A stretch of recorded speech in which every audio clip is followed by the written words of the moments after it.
We're going to work on going from mount, actually low mount, to high mount, to S mount, to set up an armbar. First thing you're going to do is you want to control the position. The mount is a great position, it's a very dominant position, but too many people get taken off the mount as soon as they get there. So one thing you want to do is try to control the mount the second you get there. That's done with either low mount or a grapevine. Put your hands on the floor, bring your legs back, and either cross-lock your feet having them off the floor, or grapevine the legs and pull the legs out.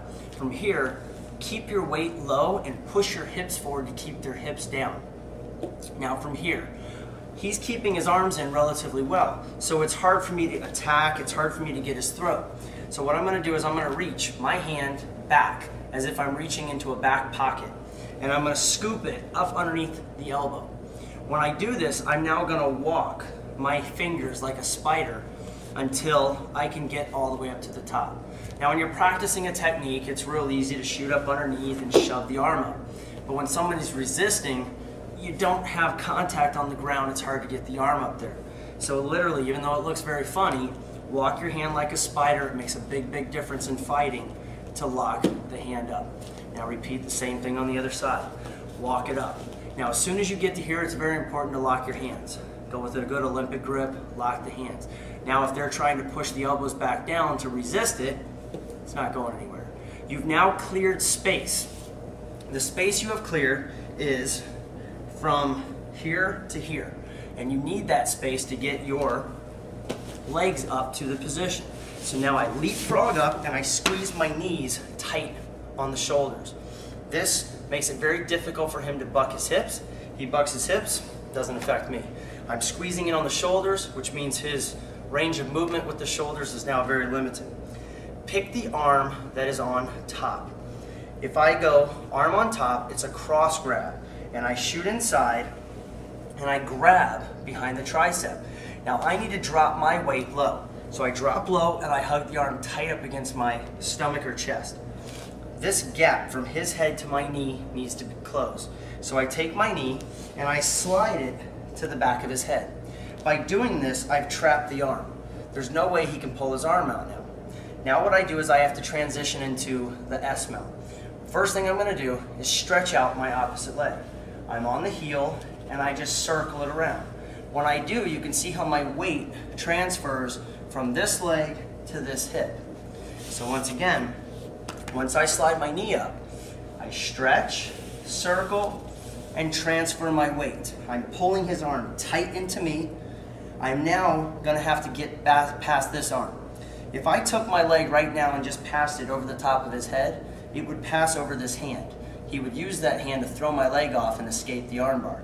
So I have to find a way to control this arm to make sure that my leg has a clear path to cross lock. I'm going to reach my hand up underneath his arm, and I'm either going to grab that arm and pull it up, or I can grab my shin to pull it up. Personal preference. When you lock it, keep that arm out of the way. Pass your leg in a circle around the head until you can cross lock and sit to the floor. The cross lock is very important from here. Because I get the cross lock and I have both arms in control, it makes it very difficult for him to do any bridge escapes to escape the armbar. Now, I actually have two options from here. Option one is I can take the arm that I was pulling, get it up to my shoulder, and I can actually do a reverse armbar from here. More common is you're going to go for just a good straight armbar, in which I'm going to take the arm, I'm going to sit back, squeeze the knees tight together. When you do an armbar, you always want the arm away from the head. You never put it in the center of your body. It's a low point. It's not as powerful. Have the arm actually across the leg, away from the head. Thumb up, best control, grab part wrist, part thumb. Why? If you grab from here, the person's going to try to change the angle of their elbow. By doing this, you're just in essence going to give them an Indian burn. You're not going to be able to stop it from happening. So if you can control here, part hand, part wrist, when they try to rotate and change the angle, you'll be able to keep it. Again, squeeze your knees tight together. Already you can see he's about to tap out just from that. Now when I lift my hips and pull the hand down, you get an immediate submission. Keeping the mount, low mount. Cross lock your feet, keep your feet up off the ground. Keep your hands out wide in base so they cannot pull them in. and extend your hips. By doing this, it makes it very difficult for them to lift their hips to turn you over. From here, it's very important not to put your feet on the ground. If your feet go to the ground, they can put their heel in between your feet and stretch. When they do, it's going to open your lock up. So when you keep the lock, keep your feet up nice and tight to their rear, extend those hips, and you'll have great balance from the mount. You can also grapevine the legs. Grapevine the legs, take the top of your foot and ankle here, and really hug their shin and legs. Separate those legs, keep your base, and again, great way to hold them and prevent them from escaping the mount. Now we'll apply the technique a little bit faster so that you can see it in more real time.